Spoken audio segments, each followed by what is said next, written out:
Good evening.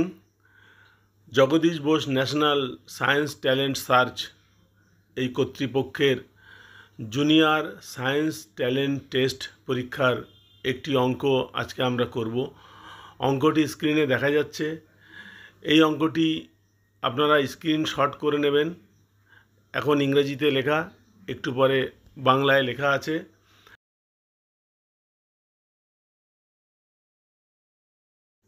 P যার স্থানাঙ্ক 4, 1 বিন্দুটি ক্রমান্বয়ে 3টি রূপান্তর প্রক্রিয়ার মধ্যে দিয়ে যায়। ক y=x সরলরেখার সাপেক্ষে প্রতিফলন। খ x অক্ষে ধনাত্মক দিক বরাবর 2 একক চলন। গ মূলবিন্দুর সাপেক্ষে ঘড়ির কাঁটার উল্টো দিকে 180 ডিগ্রি পরিমাণ কোণে ঘূর্ণন।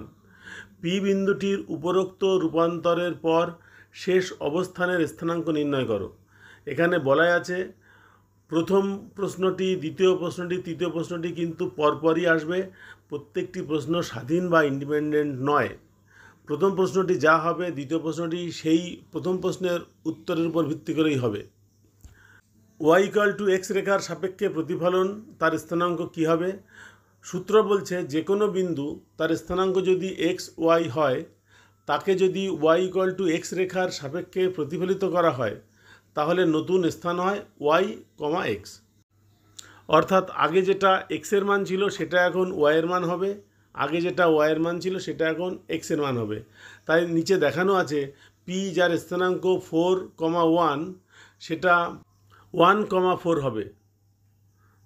2 নম্বর প্রশ্নটা ছিল x অক্ষ বরাবর ধনাত্মক দিকে 2 একক যদি সরণ ঘটানো হয়, সরিয়ে দেওয়া হয়, তাহলে নতুন স্থানাঙ্ক কী হবে? আমরা y এর মানটা একই রাখবো, x এর মানটা শুধু 2 একক সরে যাবে, মানে 2 একক প্লাস হবে। নিচে দেখানো আছে p যার স্থানাঙ্ক 1, 4 সেটা হবে 3, 4, কারণ 1 এর সঙ্গে 2 একক যোগ হয়ে 3 হবে। আর 3 নম্বর অঙ্ক যেটা ছিল সেটা হচ্ছে মূল বিন্দুর চারপাশে 180 ডিগ্রি কোণে ঘূর্ণন। অর্থাৎ যে কোনো বিন্দু তার যার স্থানাঙ্ক x, y তাকে যদি মূলবিন্দুর চারপাশে 180 ডিগ্রি কোণে ঘোরানো হয়, তাহলে নতুন স্থান কি হবে? -x, -y হবে। আমরা জানি একটি গ্রাফকে 4টি পাদে ভাগ করা যায়, 1, 2, 3, 4 বা প্রথম পাদ, দ্বিতীয় পাদ, তৃতীয় পাদ, চতুর্থ পাদ। সুতরাং প্রথম পাদে যে সংখ্যা আছে তাকে যদি 180 ডিগ্রি ঘুরিয়ে দেওয়া হয়, তাহলে প্রথম থেকে সে চলে যাবে তৃতীয়। আবার যে দ্বিতীয় পাদে আছে সে চলে যাবে চতুর্থ। তার মানে সহজ মনে রাখার মতো নিয়ম হলো, কোনো সংখ্যার স্থানাঙ্ক যদি 180 ডিগ্রি ঘোরানো হয়, তাহলে প্রত্যেকটা x বা y এর যা চিহ্ন আছে চিহ্ন পাল্টে যাবে। এখানে 3 এবং 4 উভয়ের চিহ্ন আছে প্লাস, এটা হয়ে যাবে মাইনাস। অর্থাৎ সংখ্যাটি প্রথম পাদে আছে, এ চলে যাবে তৃতীয় পাদে।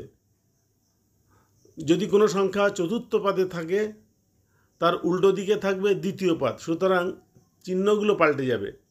এই হচ্ছে অঙ্ক। এই অঙ্কের টোটাল নম্বর হচ্ছে 5। আজকের অঙ্ক ক্লাস এখানেই শেষ হচ্ছে। ক্লাস অ্যাটেন্ড করার জন্য সকলকে ধন্যবাদ। নমস্কার।